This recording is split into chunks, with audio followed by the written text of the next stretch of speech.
This is an overview of the mini lesson task for Tuesday for the first week for April 7th. So this whole mini lesson in the task is about jumping jacks. So if a jumper did 8 jumping jacks every 10 seconds, then we can use that constant rate to complete the following table. And I really want you to think about what that means when we say constant rate. Okay, that means it's increasing by the same amount each time. It's not changing. And then based on what you know, you should be able to then fill out this table here below. And this mini lesson walks you through that.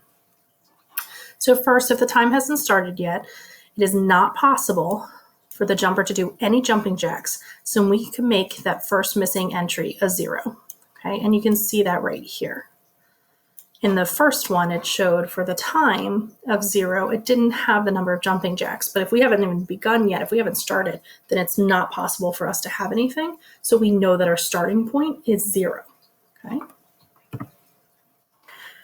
Although we don't know every blank entry just by looking at it, we can use the constant rate, again, that rate that's not changing, of 8 jumping jacks every 10 seconds to easily find out how many would be done in 20, 30, 40, 50, and 60 seconds. All we have to do is add 8 jumping jacks for each increase of 10 seconds. Excuse me. So I'm looking here, and I can see that rate here, 8 jumping jacks every 10 seconds. Well, I went to 20, and we added the 8. We went to 30. And down here, we added 8. We jumped to 40. Down here, we are adding 8. And again, you can just see that constant rate. Every time we add 10 seconds up here, we are adding those 8 jumping jacks down at the bottom. And we could continue this on to show that constant rate is happening each time. Okay, so that helps us to fill in this bottom part here and shows what's going on. The last blank entries on the table deal with time. Okay, that was that first row that we have.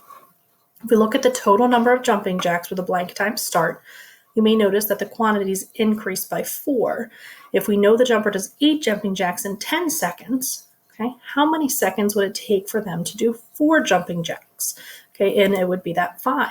Because if you're looking, if you're figuring how to go from 8 to 4, you're just dividing by 2. We're taking half. And the same thing to go from the 10 to the 5. Okay. All we had to do was cut each number in half. So to complete the table, we want to increase the time by 5 seconds, starting at the 20 seconds. So this was where our first blank is. And then you can see we, again, are having a constant rate. When we're adding 5 up the top, you're adding 4 at the bottom. Adding 5 up top, adding 4 at the bottom, adding 5 up top, adding 4 at the bottom. That constant rate is happening as you go through. The last part is your task. So you're actually going to be completing this on your own, but just a couple things to think about. So another group's jumper did 4 jumping jacks every 6 seconds. So now this here is our constant rate. Okay? You're going to complete the table to show the results if a student jumped at a steady pace matching that ratio. So for every 6 seconds, they do 4 jumping jacks over 30 seconds.